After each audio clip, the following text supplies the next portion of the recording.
doing it again, baby. We are continuing series and starting a new series that we'll get into it. So recently, I don't know if you saw the video where my husband picked my TBR. He picked these books, all of these two on my TBR, and since they're all part of a series, I thought what better way to get to them than to just get to them all together. You know what I'm saying? So in today's video, we're gonna get caught up on, or technically the third book of this series just came out, but we're gonna get caught up based on what I own of two series and start a new one. So we're gonna be reading Wyatt by Jessica Peterson. This is book 2 in the Lucky River Ranch series. I read Cash, I think in August, and so we are moving on to Wyatt. Sally Powell is back in her hometown of Hartsville, Texas, waiting for her dream job to start thousands of miles away. While she's here, she hopes to end the dry spell, preferably with a local cowboy. If the rumors are true, they ride harder than they and stay on longer. Ugh. Wyatt Rivers has been her best friend since the 2nd grade, and she's been in love with him for almost as long, but he's as wild and untamed as a colt, not to mention totally out of her league with his good looks and heartbreaker reputation. If Wyatt is such an expert, why doesn't he teach her the ropes of how to find a hookup? He begrudgingly agrees, but a little fake flirting leads to fake dating, which leads to real kissing, which leads to real, well, everything else, and rumors are absolutely true. Sally wants so badly to be Wyatt's last rodeo, but she's leaving town soon, and even if she wasn't, she's not sure Wyatt will ever change his ways. They say a cowboy can't be tamed. Apparently, neither can hearts. So, this should be cute. And then we're finally doing it. We are going to catch up, finish up, get to the end, be caught up on the Boys of Tommen series. I know that this has about 8 million, zillion, trillion trigger warnings. This book is a work of fiction. Da, da, da, da. No, that's not. It's for the survivors. Yeah, author's note. Some scenes in this book may be extremely upsetting. So, you know. So, I will definitely be doing audio for this because this, what is this? Oh, this is like, all of the Russian, not Russian, the Irish, like, terms. But we will be reading this. This is Lizzie and Hugh's story, so I'm sure it'll be heartbreaking. And then finally, we are going to read Mistborn by Brandon Sanderson. I'm not, like, overly excited about this, but it was, my husband tabbed it. He's so cute. My husband really wants me to try out this series. He's on book 2. He's been on, like, page 20 for, like, 6 months. But this is one of his favorite books he's ever read. I don't really like fantasy, like, pretty much at all. Like, fantasy books just don't work for me. I have aphantasia, so I can't visualize things, and I do feel for me personally, I know this is not the case for everybody, but for me personally, it puts this extra barrier where I have a really hard time picturing the world, and because of that, it makes fantasy books really difficult for me. But this book has the shortest blurb ever. The mists rule the night. The Lord Ruler owns the world. Once a hero arose to save the world, he failed. Ever since, the world has been a wasteland of ash and mist, controlled by the immortal emperor known as Lord Ruler. But hope survives. A new uprising is forming, one built around ultimate caper, the cunning of a brilliant criminal mastermind, and the determination of an unlikely heroine, a street urchin who must learn to master the power of a Mistborn. I know there's a lot of, like, metal manipulation in this book and stuff like that, so we will see. But these are all quite long, so wish me luck. Okay, so I think I'm equally scared for this book as I am for Mistborn, and I'm in the mood for a romance, and it's 2 o'clock, and I still have a lot of hours to go today for work. So the audio for this is 25 hours. I do listen at 3 times speed, so about a little over 8 hours of this. So I don't know that I'm going to finish this today, but I will check in with you guys when I have some things to say.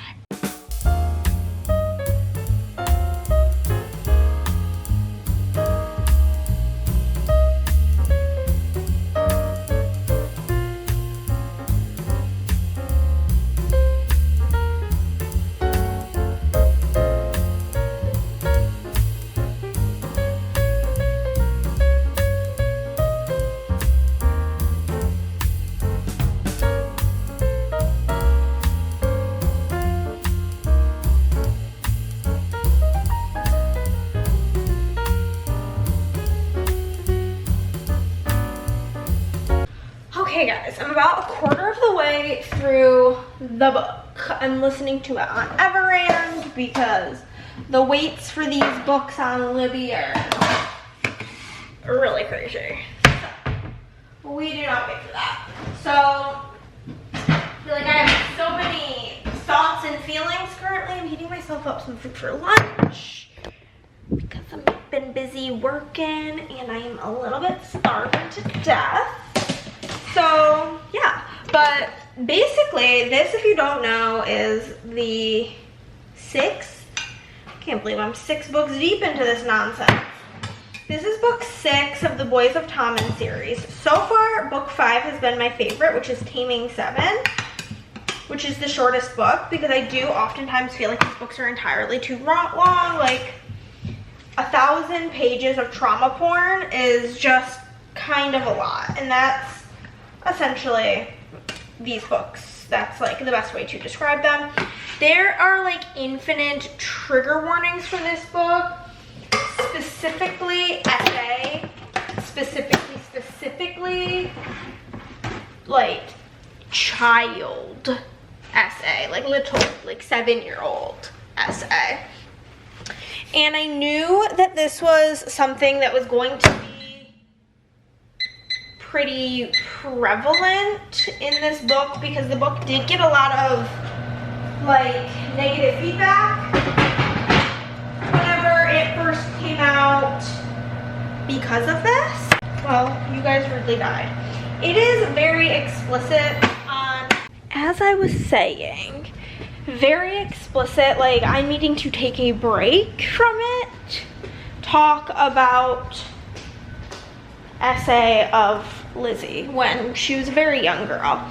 And so we're going through the story, past and present timeline of like when Lizzie was a little kid, and is it past present? No, we're just starting from her being really young and going through her life, and how basically Lizzie's dad's family has a long history with mental illness, like schizophrenia, like seeing and hearing voices, whatever. And Lizzie had selective mutism. She didn't speak until she was like 4 or so years old. I'm not sure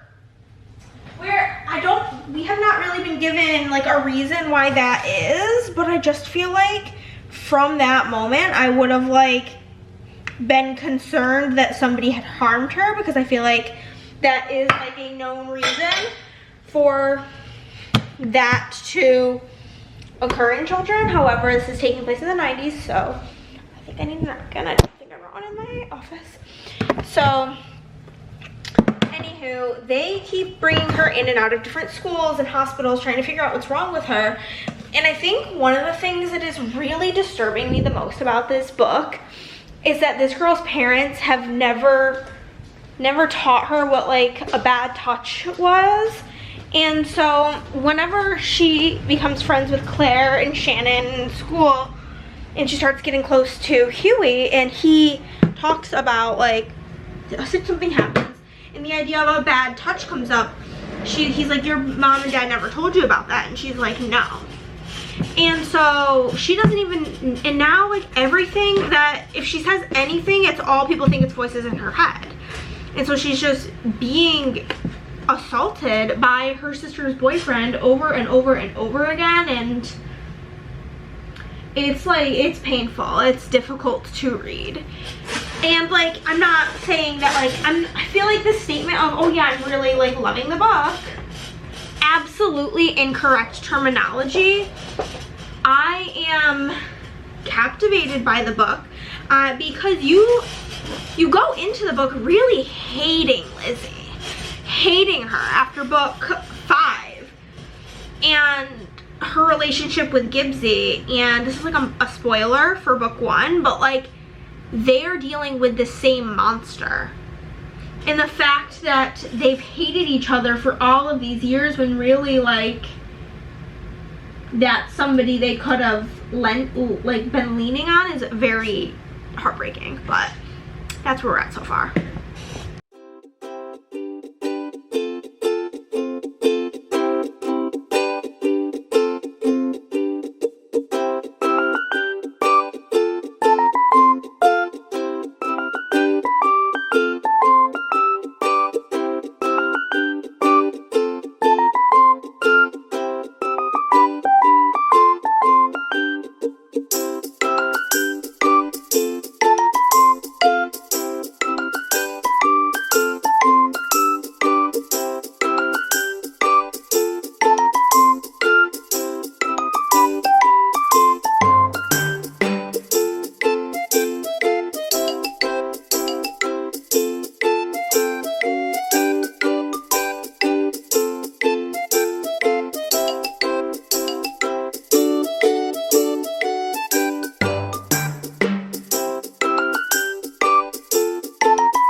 ignore my suitcase. I'm going out of town. But we're about 80% of the way into releasing 10.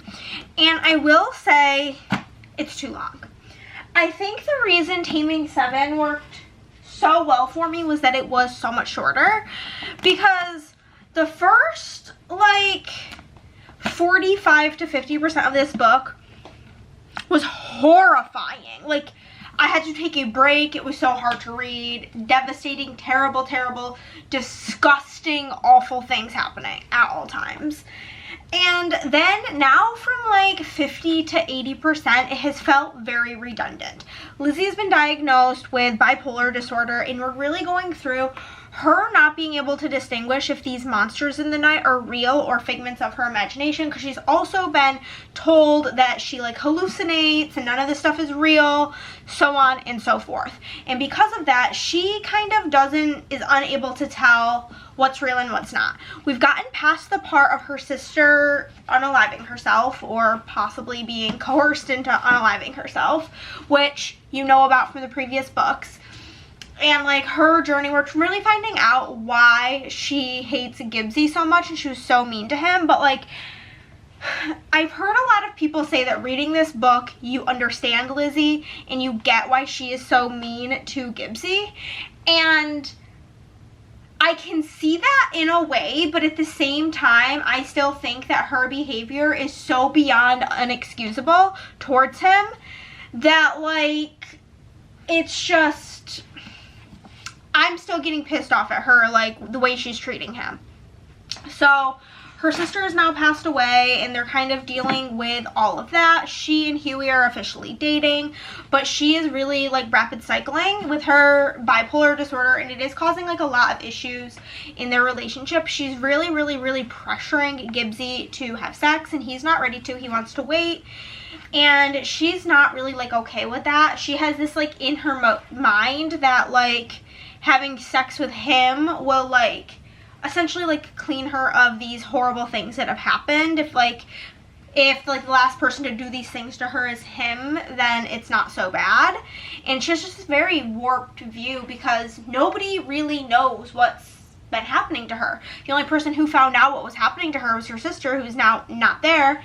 And she's just very alone and a very sad and broken soul. And because she's not vocalizing what has happened to her, which is not her fault, I am like so beyond grateful that I cannot relate to Lizzie, but I can imagine going through something so traumatic and being at such a young age told that if you tell anybody all of these people are going to die, and then you do tell somebody and they do die, like, she's terrified to tell anybody what's happening.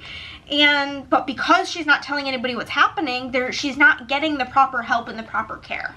And it's just causing things to go downhill. But I do think that this, like, last 20 to 40% has just been very, very repetitive. And I am not in the mindset that if I like a character, I'm good to read infinite pages about them. Like, I don't feel that way. I do think that, like, this amount of pages, like nearly 800 pages in, like, the world's tiniest font, is not necessary. I do think it is entirely too long. I don't think it's going to get more than a 4-star. I don't feel as connected to them. I think, as of right now, my order of couples is Claire and Gibbsy are my favorite, then Aoife and Joey, then Huey and Lizzie, and then Shannon and Johnny are still my least favorite. But that's where we're at, and we're gonna keep going. This will at least, like, give me a huge boost in my pages read for the month because it is so long. But with the speed I'm listening to the audiobook, I have about like an hour and a half left. I'm gonna play some Pokemon while I finish this, and I will check in with you guys when we are done. I am actually so unsure if I finished with an update on this, so you won't be seeing this if I already did it. But if I didn't, here we are. I did finish Releasing 10 by Chloe Walsh, and I gave this 4 stars. I think I did talk about this in the kitchen, but it, of course, was very dark, very fucked up, very horrible things happening. Check your trigger warnings first and foremost if you decide to read this book, because there's a lot of very disturbing content in this book. But I ended up giving it a 4 because it really did feel way too long. I feel like this book could have been, I will go so far as to say 75% shorter, because the whole like middle of the book was just very repetitive over and over again, and I still don't like Leslie. Like, I have so much compassion and sympathy for what she has gone through because it's actually disturbing and horrifying, but I am still Team Gibbsy forever and always. So we did give this 4 stars, and it's done. I'm caught up on that series, which is crazy business. And then this past like week, I've been in Chicago, and I was able to finish Wyatt. I gave this book, I actually finished this at the airport yesterday, in case you wondered. But I did finish Wyatt, and I gave this book 4 stars. So this is the second book in the Lucky River Ranch series, and this is about Wyatt. The first book was about Cash, who's the oldest brother. Wyatt is the next oldest brother, and Wyatt, he's like the sensitive one. He's much like their mother, and both of their parents passed away when they were young. They got hit by a car and they died, and then their family had River Ranch, and the ranch next door was Lucky Ranch. And whenever this happened, the man, I forget his name, who owned Lucky Ranch, who is the main girl in book 1's dad, he basically like essentially took these guys in and combined and like helped them and paid them so that they could keep the bills paid on the ranch so they didn't lose their family ranch. So this is about Wyatt, and he has this childhood best friend, Sally, and Sally's mom is kind of like the cook for the ranch, and her dad is the vet. And Sally has gone to like a very prestigious veterinary program to become like a world-renowned like horse surgeon. And she got this amazing job offer. She's back home for the summer. She just finished her residency, and she got an amazing job opportunity at Ithaca College in New York. And her dad is so proud of her. He kind of always like almost resented his life because he wanted to become so much more important and a bigger deal and this big hotshot vet, but instead he was a vet on this ranch, and he didn't have the grades to really do anything else. However, Sally is super duper smart. She has the grades, she has the ability to go really far in her veterinary stuff, and so he's very, very proud of her. And so through the book, she's kind of having this struggle where, first off, she has a crush on her best friend, Wyatt, and she needs to blow off some steam, if you know what I mean. And so she kind of asks him to like fake date her to teach her how to not be so nervous, essentially, when dating. And I mean, that's its own can of worms because they obviously love each other. But she's kind of like getting called onto all of these calls on like this ranch, neighboring ranches, and doing these complex surgeries on these horses, and people are so grateful for her and are like, I didn't expect like to have this type of veterinary care like out here, like you're amazing, blah blah blah, really like hyping her up. And she really misses that kind of connection with people and being able to really connect to her clients and doing things to help her community. And with this, she's really starting to come to the realization that maybe this job in Ithaca is not even her dream. Maybe it's not even something she's all that interested in. Maybe this is something she's just doing because it's her dad's dream. And it was kind of giving, I'm sure most of you, I would bet most of you have seen A Cinderella Story with Hilary Duff and Chad Michael Murray, where he like doesn't want to like run his dad's gas station. He's like, you're giving up your dream, and he goes, no dad, I'm giving up yours. That's kind of like the vibes Sally was giving about this whole veterinary program. But they obviously start real dating, and then it throws an extra wrench in because Wyatt had to promise her dad that he wasn't going to prevent her from leaving. And so when she decides she wants to leave, it's all this drama because her dad thinks that Wyatt is forcing her to go, and he's like, nah man, like I'll go to New York with her, like I just don't want to lose her. But also I can't get over that her name is Sally because I just picture Sally from Nightmare Before Christmas. But anywho, we did finish that. Another One Bites the Dust, and then all we have left for this video is Mistborn, and I'm scared. Oh my gosh. Okay guys, I'm being very brave and I'm starting Mistborn. The audio for this is like 24 hours long. And I'm probably only going to be able to listen to it at 2 times speed because it's fantasy. And I don't have a brain that works well with fantasy. I'm like 10 minutes in. They keep talking about the ska. And that's all I've got for you. The back says, once a hero arose to save the world, he failed. Ever since, the world has been a wasteland of ash and mist controlled by a mortal emperor known as the Lord Ruler. But hope survives. A new uprising is forming, one built around the ultimate caper, the cunning of a brilliant criminal mastermind, and the determination of an unlikely heroine, a street urchin who must learn to master the power of a Mistborn. So we will see. I hate the audio narrator. It's not as bad as the narrator for Game of Thrones, but it's still pretty bad. So here's to hoping this is good. I know the magic system in this revolves around different metals, and I've played the Mistborn board game, which is really fun. So at least getting through this, I'll maybe understand the game, like the lore of the board game. But, like, going into this book, I'm honestly, because I've been under the weather, I'm feeling very slumptastic. And nothing is, hitting or scratching any itches in my brain right now. So I'm like, well, I might as well read something that I don't think I'm going to like anyway. Because then if I like it, it's a great surprise. And if I don't, I'm not disappointed. That's really where I'm at right now. Okay, I just finished part 1. I'm doing the audio, so I don't exactly know how far that is. I think it's like about halfway-ish. ¿Dónde está? I did end up bumping it up to 3 times speed because the audio narrator of this book is potentially one of the worst audio narrators I've ever listened to in my entire life. He's so bad. Oh no, that's part 3. I don't know. But this book is giving 3-star energy for me personally. You guys know I'm not like a big fantasy girly.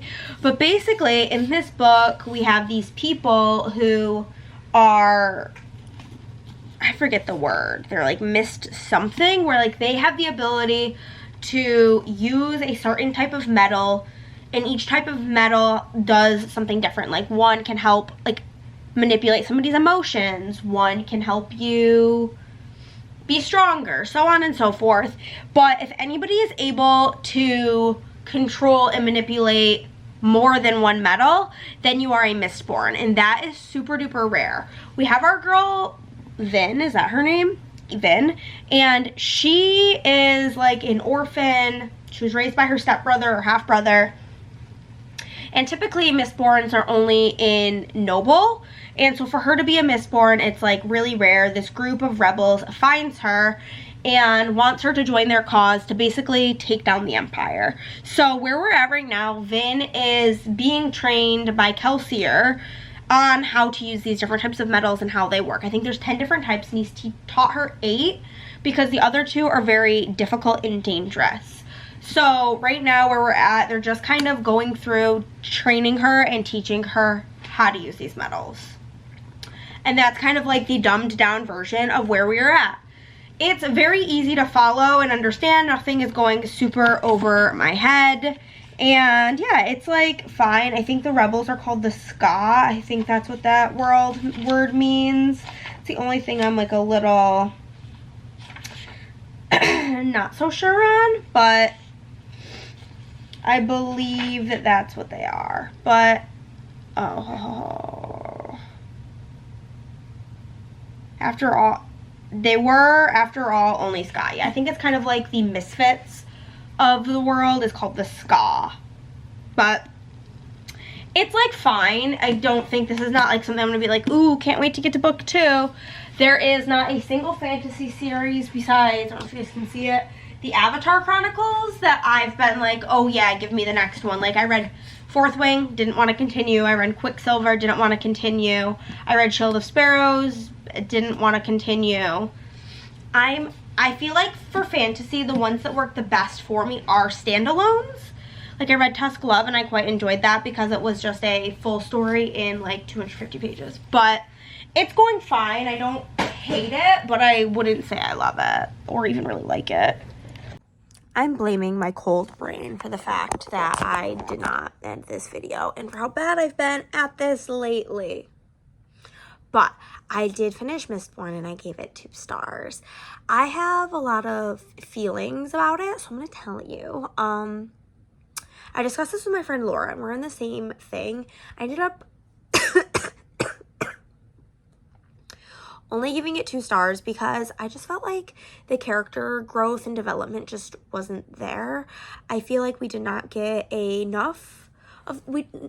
there wasn't enough time spent going into Vin or Kelsier's backstory. Like, there was some, and that may work for some people, but I'm somebody who personally, I have to feel really connected to a character in fantasy or in like fiction, even romance, to really give a shit about the story. And because I did not really care about Kelsier or Vin, like, I don't feel like we got like some bits and pieces about Vin and her brother and their upbringing being hard and Kelsier's life being hard and losing his wife. But like, I would have liked the whole first half of the book to be like this big character development and learning these characters and finding a reason to care about them. But because we didn't have that, I literally, whenever like they were in harm's way or something big bad happened, I just didn't care because I didn't care about them. So I did give it 2 stars. I don't enjoy it. I don't want to continue. And that is all for this video. Thank you so much for watching, and I'll see you next time. Bye!